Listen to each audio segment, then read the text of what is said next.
चलिए नेक्स्ट हम डिस्कस करते हैं हीट ट्रांसफर। हीट वो एनर्जी थी जो एक जगह से दूसरी जगह तक ट्रेवल करती थी because of temperature difference. Clear है बात? अच्छा, अब हीट एक जगह से दूसरी जगह तक ट्रेवल करने वाली एनर्जी है that can be measured in calories, और कन्वर्जन करें तो उसको जाउल्स में भी कर सकते हैं, जहां 1 calorie would be 4.2 joule approximate, exact 4.18 joules के आसपास आप। इसी एक फैक्टर को J को बोलते हैं मैकेनिकल इक्विवेलेंट ऑफ हीट, वो फैक्टर जो हीट को मैकेनिकल एनर्जी में क्या करे, कन्वर्ट, क्योंकि जाउल्स मैकेनिकल फॉर्मेट होता है, तो मैकेनिकल इक्विवेलेंट ऑफ हीट क्या होता है 4.2 जाउल पर कैलोरी, वो फैक्टर जो हीट को मैकेनिकल एनर्जी में क्या कर दे, कन्वर्ट। अच्छा, अब हीट एक जगह से दूसरी जगह ट्रेवल कैसे करती है? हीट के ट्रेवल करने के process, we are having 3 different process जिसमें वो ट्रेवल कर सके। First one is conduction, second one convection, and third one is radiation. Conduction, convection comparatively easy और सीक्वेंशियल फॉर्मेट्स हैं।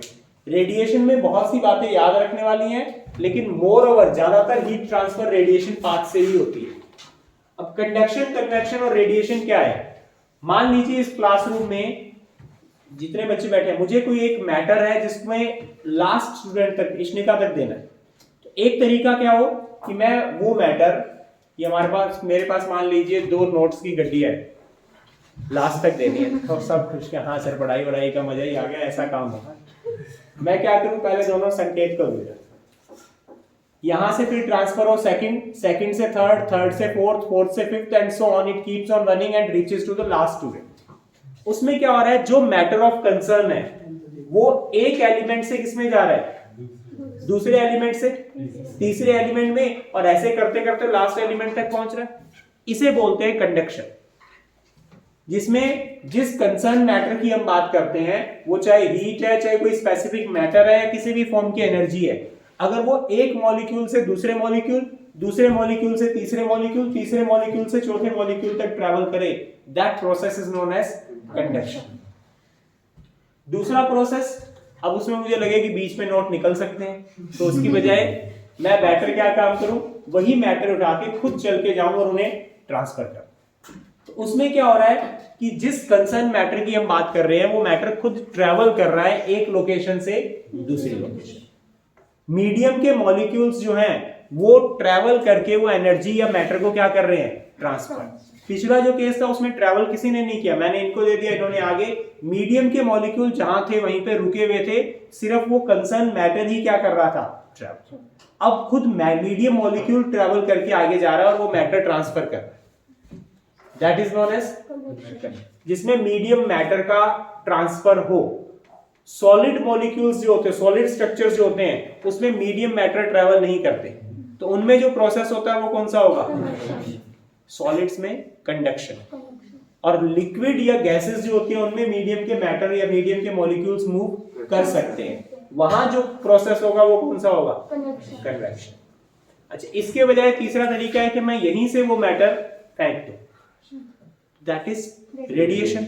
अब रेडिएशन जो होगा वो सॉलिड्स में भी हो सकता है और लिक्विड्स में भी हो सकता है। इन जनरल रेडिएशन, कंडक्शन और कन्वेक्शन में सबसे फास्ट प्रोसेस कौन सा होगा, रेडिएशन। वही काम यहां पे होता है। अब हमें तीनों प्रोसेस में एक एक करके स्टडी करनी है कि कितनी रेट से अमाउंट ऑफ हीट ट्रांसफर होती है। अगर मैं कंडक्शन की बात करूं तो कंडक्शन में प्रोसेस क्या है, अगर ये एक सॉलिड रिजिड रोड है, इसमें हमने ए एंड के टेम्परेचर को क्या कर दिया, टेम्परेचर ऑफ टर्मिनल ए को हमने इंक्रीज कर दिया बाय सप्लाइंग हीट। तो अब फर्क क्या पड़ेगा, ए से हीट किसके पास जाएगी, बी से हीट, सी से heat, it keeps on running, और लास्ट में किसके पास पहुंचेगी, तो heat would flow from A to then it would flow from B2, then from C2 and D2E and so on. इस तरह से जो हीट ट्रैवल करती है उसे हम बोलते हैं कंडक्शन। इस प्रोसेस में दो स्टेट होती है। ये पहले कुछ टर्म्स देख लेते हैं। इस प्रोसेस में कॉज ऑफ हीट ट्रांसफर, एक मॉलिक्यूल से दूसरे मॉलिक्यूल में हीट जाती क्यों है? टेम्परेचर डिफरेंस के कारण। Cause of heat transfer would be delta T. Temperature difference के कारण हीट एक जगह से दूसरी जगह में। दूसरी कहानी, rate of heat transfer.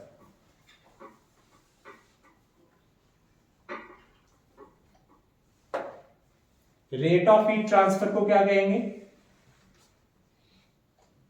D Q by D time, जिस तेजी से हीट जा रही है। इलेक्ट्रिक कंडक्शन और थर्मल कंडक्शन और फ्लूइड कंडक्शन सब कुछ सेम होता है। ये थर्मल कंडक्शन की बात है। अगर मैं इलेक्ट्रिक कंडक्शन की बात करूं, इलेक्ट्रिक कंडक्शन मतलब करंट का फ्लो, और अगर मैं फ्लूइड कंडक्शन की बात करूं तो सबकी कहानियां सेम है। इलेक्ट्रिक कंडक्शन में करंट एक टर्मिनल से दूसरे टर्मिनल में जाता है, जिसको हम कहते हैं इलेक्ट्रिकल एनर्जी का फ्लो हो रहा है। तो वहां पे कॉज ऑफ इलेक्ट्रिक कंडक्शन जो होता है वो होता था इलेक्ट्रिक पोटेंशियल डिफरेंस, और रेट जिससे वो इलेक्ट्रिकल एनर्जी भागती है, जिसे आप क्या कहते हैं? I D Q by rate at which charge flow. ये इलेक्ट्रिक करंट है और ऊपर इलेक्ट्रिक पोटेंशियल डिफरेंस। अब कितना करंट भागेगा उसका रिलेशन जो होता है that has been given by Ohm's law, कि electric current would be potential difference divided by resistance, that is electric resistance. अच्छा, इलेक्ट्रिक रेजिस्टेंस कितना होता है? अगर एक करंट को टर्मिनल ए से टर्मिनल बी तक जाना है तो करंट जब ट्रेवल करता है मतलब चार्ज मूव करते हैं। चार्ज जब मूव करते हैं तो with in the dimension positive ions रखे होंगे, दूसरे चार्ज होंगे जिनके साथ टक्कर होने की चांसेस रहते।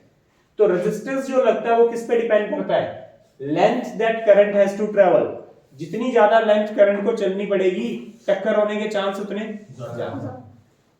अपॉन क्रॉस सेक्शनल एरिया जिसमें करंट ट्रेवल कर रहा है, क्रॉस सेक्शनल एरिया जितना बड़ा होगा chances of collision of particular ion उतने कम होंगे। और प्रोपोर्शनलिटी कांस्टेंट जब हटाते हैं तो वहां क्या आएगा? रेजिस्टिविटी। या इसको हम लिख सकते हैं 1 by sigma L by, sigma क्या होता था? Electrical conductivity. ठीक उसी तरह यहां भी जब हीट ए मॉलिक्यूल से बी, बी से सी और सी से डी जाएगी तो यहां भी कुछ ना कुछ रेजिस्टेंस ऑफर होगा, उसे हम बोल देंगे थर्मल रेजिस्टेंस। और थर्मल रेजिस्टेंस की वैल्यू भी किसके बराबर आएगी?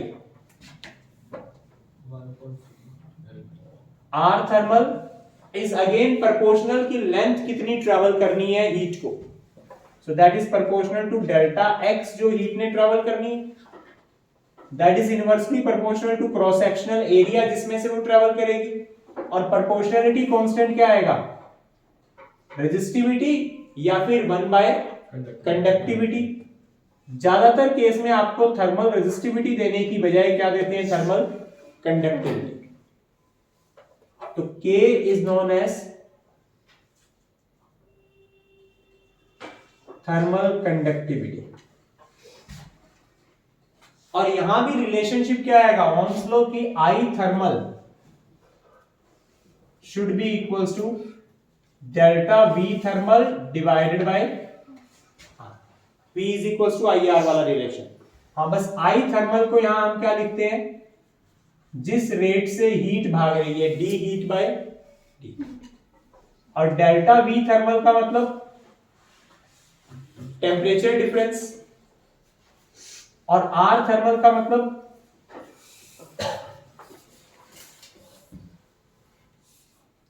तो यहां से जो रिलेशनशिप हमारे सामने बना वो क्या था, D heat by dt, rate at which heat flows due to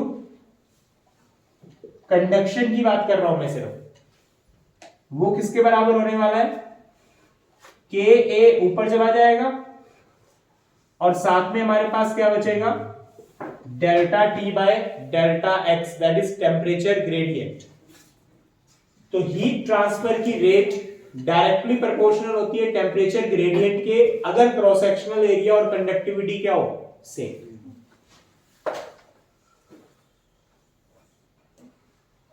और अगर हमारे पास एक कॉम्प्लेक्स सिचुएशन है जिसमें एक स्पेसिफिक जंक्शन से हीट आई, मान लीजिए कुछ Q1, उसमें से उसको 2-3 रास्ते दिखाई दिए, कुछ हीट पहले रास्ते से जाएगी, कुछ दूसरे से, कुछ तीसरे से, तो कितनी हीट कहां से जाएगी उसे फाइंड करने का तरीका, जैसे आप इलेक्ट्रिक सर्किट सॉल्व करते हैं कि बैटरी से जो करंट निकला उसको 2-3 ट्रैक लेंथ दिखाई दिए, तो कितना करंट पहले ट्रैक से जाएगा, कितना दूसरे से, कितना तीसरे से, it all depends on resistance of the path. और series parallel combination, Wheatstone bridge, या फिर पैरेलल कॉम्बिनेशन ऑफ बैटरीज, या किरचॉफ्स लॉ, वो सारे एप्लीकेशन हम यहां भी अप्लाई कर सकते हैं। ठीक है। फ्लूइड कंडक्शन जो है ये भी हम फ्लूइड्स में स्टडी करेंगे, फिर वहां पे फिर से ध्यान आ जाएंगे, वैसी कहानी होती है। बस फ्लूइड कंडक्शन किसके कारण होता है, प्रेशर डिफरेंस। फ्लूइड में रेट एट विच एनर्जी भागने का मतलब है कितना मैटर फ्लो कर रहा है पर यूनिट टाइम, और वहां भी रेजिस्टेंस होगा, that has been decided by viscosity. फिर उसमें भी ये ओह्म्स लॉ वैलिड होता है एज पर। उसमें अगर हम कंडक्शंस में बात करें तो 2 स्टेट होती है, एक होती है ट्रांजिएंट स्टेट जिसमें चीजें बदल रही हैं, and then it comes steady state, जब चीजें ने बदलना बंद कर दिया। तो ट्रांजिएंट स्टेट क्या है, मान लीजिए ये मटेरियल था,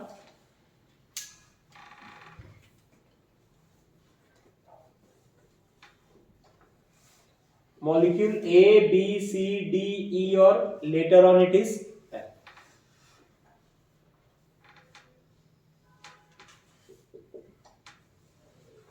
अब मान लो इस पर्टिकुलर जंक्शन का टेम्परेचर कितना है, 100 डिग्री सेंटीग्रेड। यहां हमने हीट दी, हीट रिसीव करके इसका टेम्परेचर जो था वो बढ़ा हुआ है, इसका टेम्परेचर बी के टेम्परेचर से ज्यादा हो, ये लेट्स सपोज 60 डिग्री सेंटीग्रेड पे, तो ए का टेम्परेचर बी के टेम्परेचर से ज्यादा होगा, इसलिए ए कुछ हीट किसको देता है, जैसे ही वो बी को हीट देता है, बी उसमें से कुछ हीट गेन करता है अपना टेम्परेचर बढ़ाने के लिए, और कुछ हीट कहां फेंक देता है, सी तक।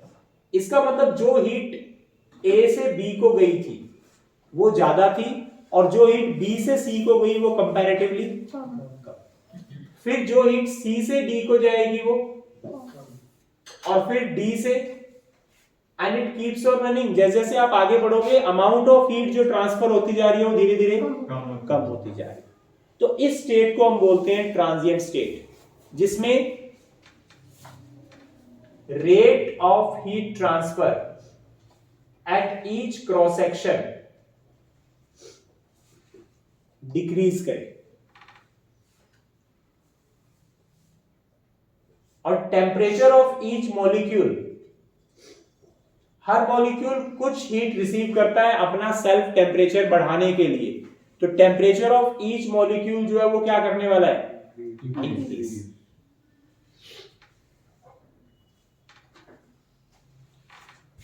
ठीक है।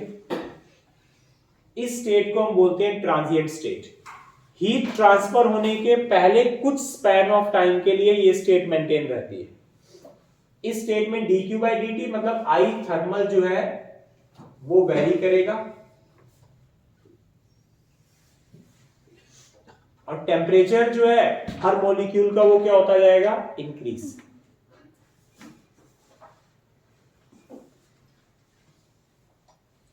स्टेडी स्टेट क्या होती है, कुछ टाइम के बाद हर मॉलिक्यूल ने जितना टेम्परेचर बढ़ाना था उतना बढ़ा लिया। अब एक सिचुएशन ऐसी आ जाएगी, टेम्परेचर नो डाउट ऐसा ही होगा, मान लीजिए ये 100 डिग्री है, इसका टेम्परेचर लेटर ऑन कितना आ गया 80 डिग्री। ये 100 हमने बाहर से हीट सप्लाई करके मेंटेन किया हुआ है। अब ए ने बी को कुछ हीट दी, जितनी हीट ए ने बी को दी, बी ने कोई भी हीट अपना टेम्परेचर बढ़ाने में कंज्यूम नहीं की।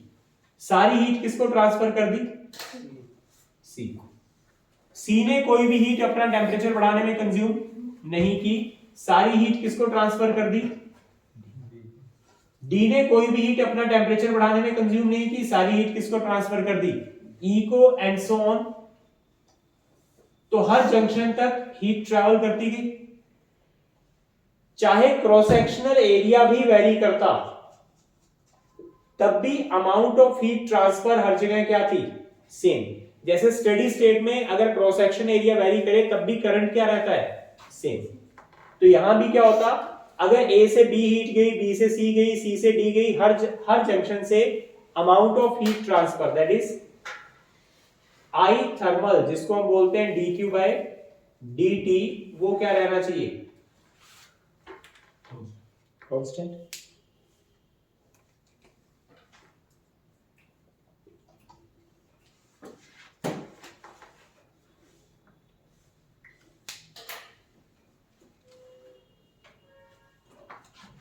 आई थर्मल अगर कांस्टेंट है, उसके बाद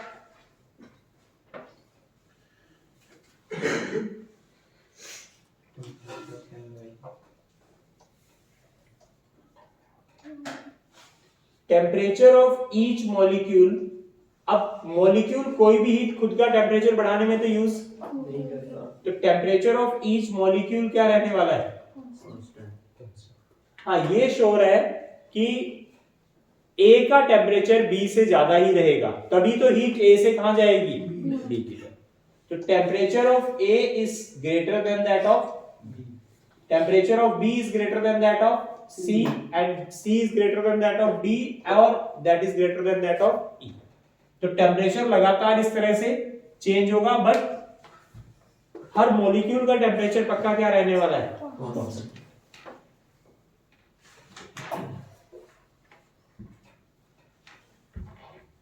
कह सकते हैं।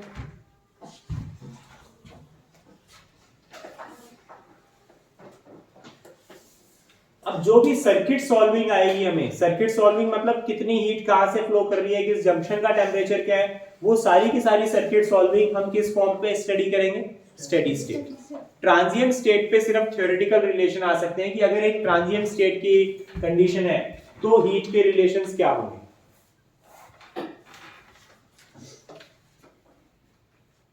Clear it is.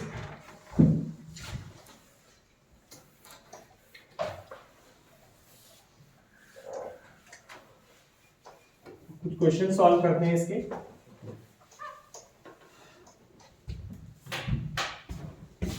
Series parallel combination of resistances और किरचॉफ लॉ और व्हीटस्टोन-ब्रिज के प्रिंसिपल्स एज पर रूटीन ऐसे ही यूज होंगे।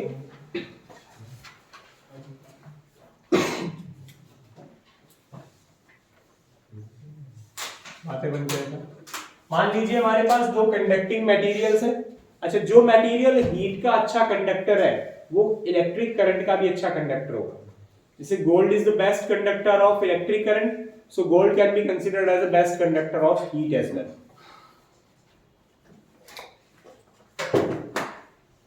हमारे पास एक जंक्शन है जिसका टेम्परेचर 100 डिग्री सेंटीग्रेड, इधर टेम्परेचर है 40 डिग्री सेंटीग्रेड।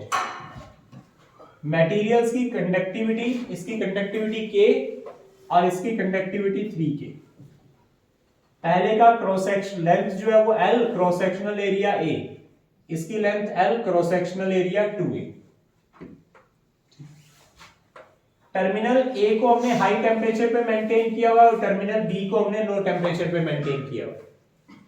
तो आपसे सबसे पहले पूछा है फाइंड आई थर्मल, या फिर आप बोल दें कि रेट जिससे हीट भाग रही है कब, एट स्टेडी स्टेट। और फिर ये जो C जंक्शन है इसका टेम्परेचर कितना होगा।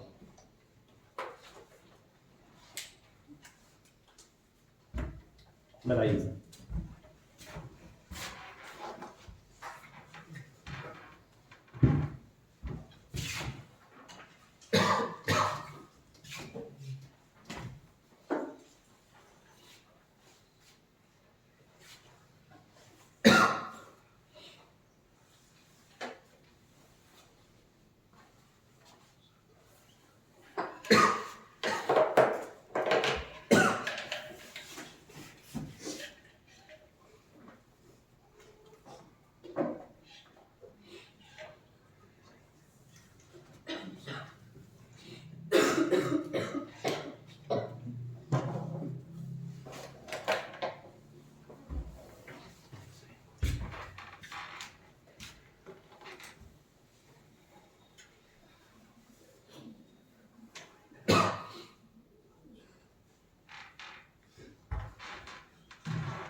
दूसरा बताइए,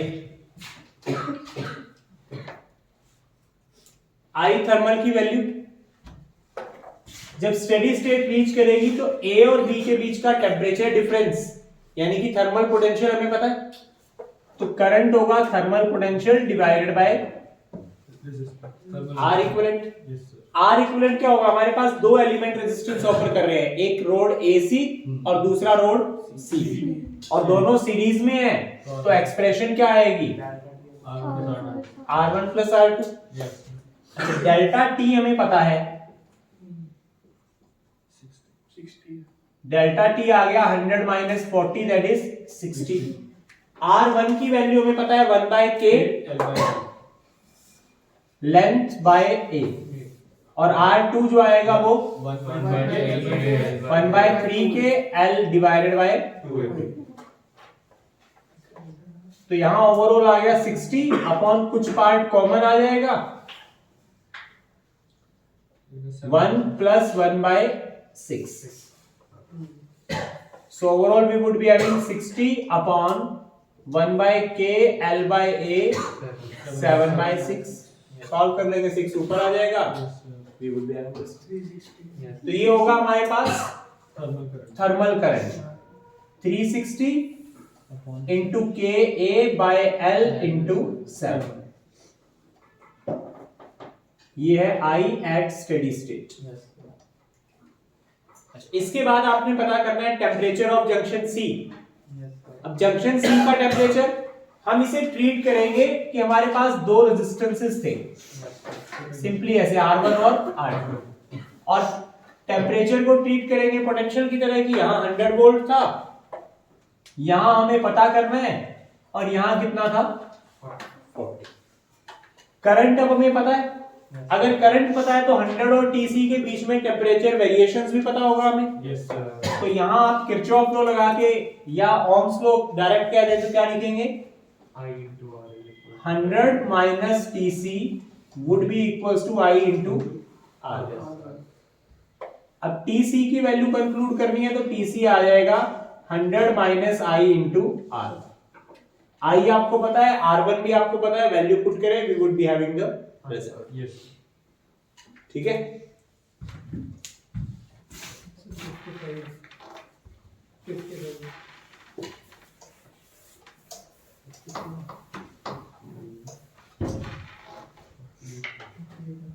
पहले बढ़िए बात। इसकी बजाय अगर हमें ऐसा रिलेशन दिया होता है,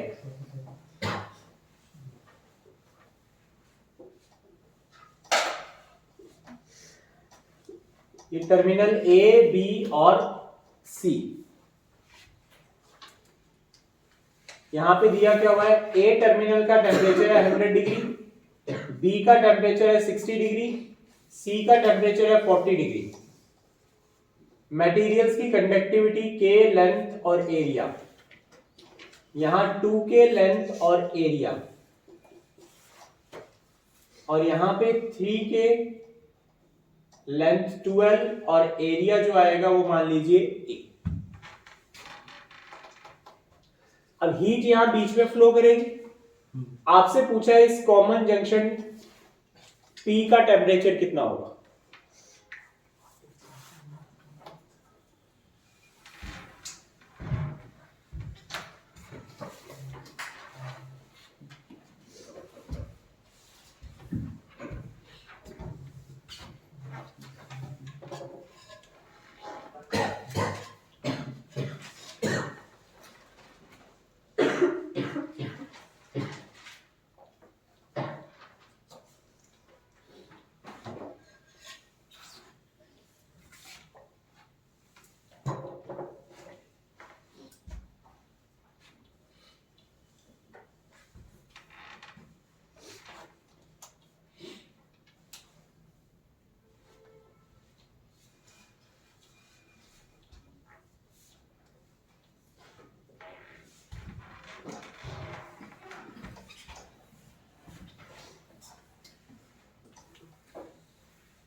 हाँ जी स्टार्ट।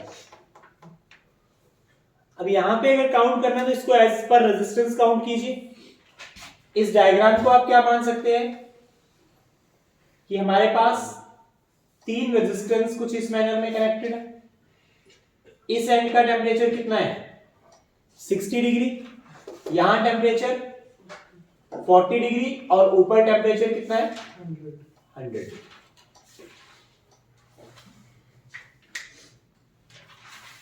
ये P पॉइंट आ गया, ये B पॉइंट, ये C पॉइंट और ऊपर पॉइंट कौन सा है। अब पहला रेजिस्टेंस जो आएगा R वो किसके बराबर है, R आएगा 1/k length divided by A/2। तो ये 2 से 2 कट गया, 1/k L/, यहां जो रेजिस्टेंस आएगा वो भी कितना 1/k L/A। मतलब ये दोनों रेजिस्टेंस तो क्या है सेम।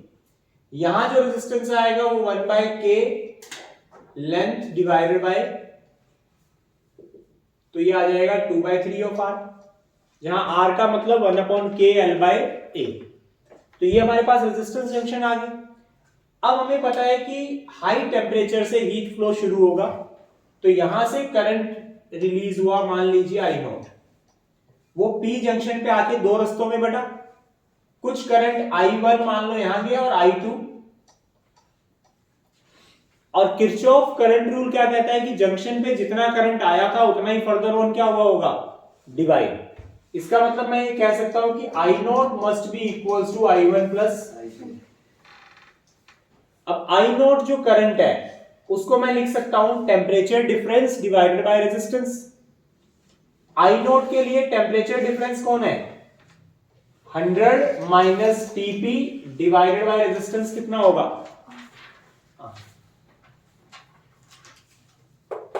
I1 के लिए क्या लिखूंगा मैं, टीपी माइनस 60, टीपी 60 माइनस नहीं टीपी, करंट जा कहां रहा है, P से 60 की तरफ, तो मैं लिखूंगा टीपी माइनस 60 डिवाइडेड बाय, और यहां पे अगर काउंट करूं तो यहां क्या लिखूंगा, TP minus 40 divided by are.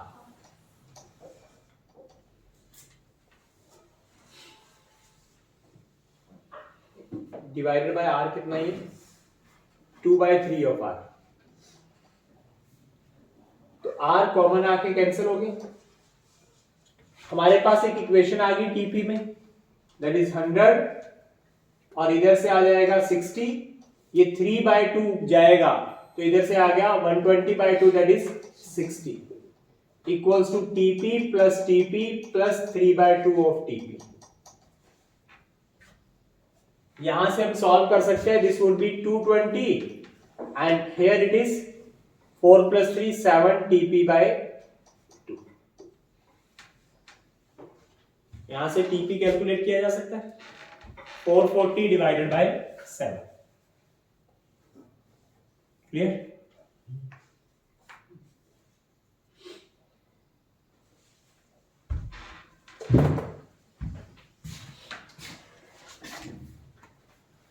Next हमारे पास मल्टीपल स्लैब्स थे। ध्यान रखें हर स्लैब की विड्थ है b, हर स्लैब की हाइट जो है वो l, और साइड व्यूज में लेंथ जो है स्लैब की वो कितनी है, किसी की a, किसी स्लैब की 2a।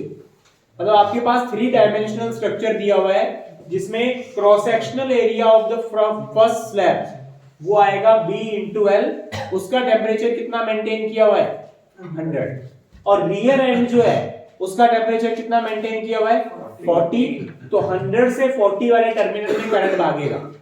जब करंट भागेगा तो पहली बार वो करंट स्लैब ए से निकलेगा, उसके बाद उसे दो रास्ते दिखे, कुछ करंट ऊपर से जाएगा, कुछ करंट इन वर्टिकल स्लैब से जाएगा, एंड लेटर ऑन कंबाइन होकर लास्ट स्लैब से जाएगा। तो आपसे पूछा है कि स्टेडी स्टेट में हर स्लैब से कितना करंट या कितनी रेट से हीट भागेगी। सर वहाँ पे TP - 60/R/2 आना चाहिए कंडक्टेंस। अच्छा एरिया भी होगा, ठीक है।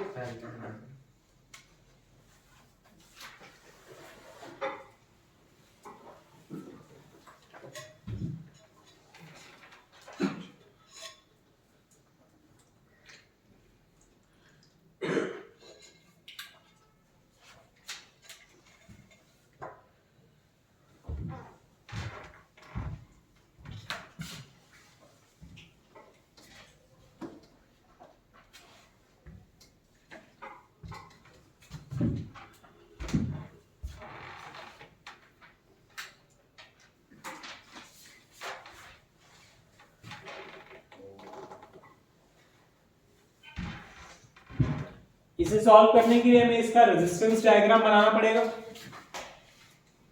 रेजिस्टेंस डायग्राम क्या आएगा, जो पहली स्लैब है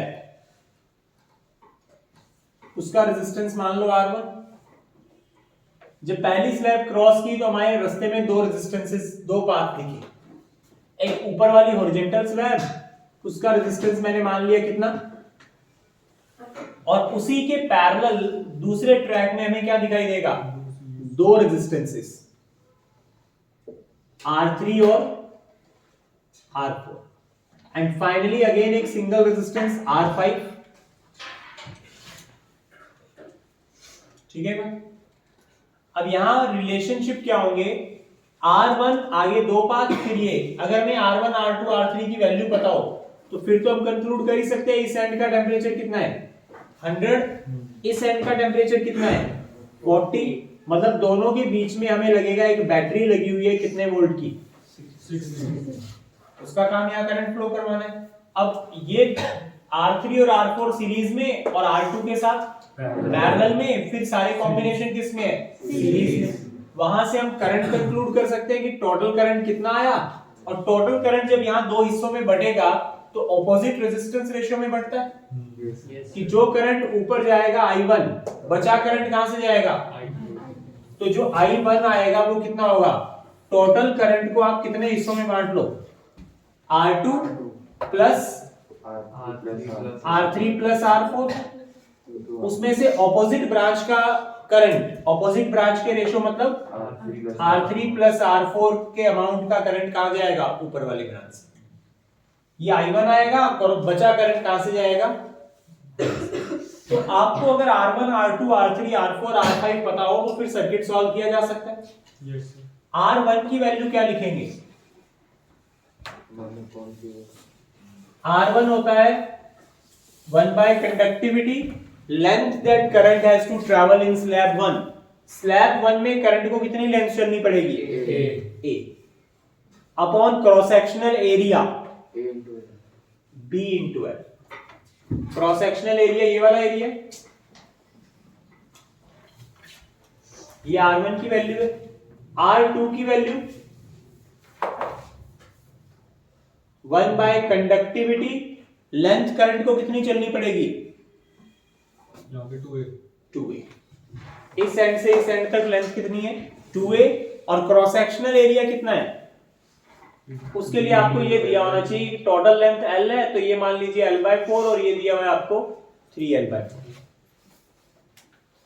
तो ऊपर वाली डायमेंशन कितनी दी हुई है L/4, तो इसकी हाइट आ गई, और विड्थ कितनी है इसकी, यहां पे विड्थ B के बराबर ही होगी। तो क्रॉस सेक्शनल एरिया जो आएगा वो कितना हो जाएगा L/4 इंटू, कॉरस्पॉन्डिंगली R3 अगर कंक्लूड करना पड़े तो कंडक्टिविटी 1/3 के length A divided by cross sectional area is, and similarly R4 अगर कंक्लूड करना हो तो 1 by conductivity length is again A और cross sectional area is 3L/4 into B। और R5 अगर कंक्लूड करना हो तो 1/5 के length is again A and cross sectional area जिसमें वो मूव करेगा वो कितना हो गया B इंटू, ठीक है। जैसे एक बार आपको R1 R2 R3 R4 मिल गए, इवन इफ अगर यहाँ व्हीटस्टोन ब्रिज भी बन रहा होता तो व्हीटस्टोन ब्रिज की एप्लीकेशन सिमेट्रिक सर्किट बन रहा होता तो सिमेट्रिक सर्किट की एप्लीकेशंस भी अप्लाई कर सकते हैं, जैसे आपने करंट इलेक्ट्रिसिटी में की। क्लियर है बात? Yes sir. करंट इलेक्ट्रिसिटी की बातें याद है कि भूल गए? याद है।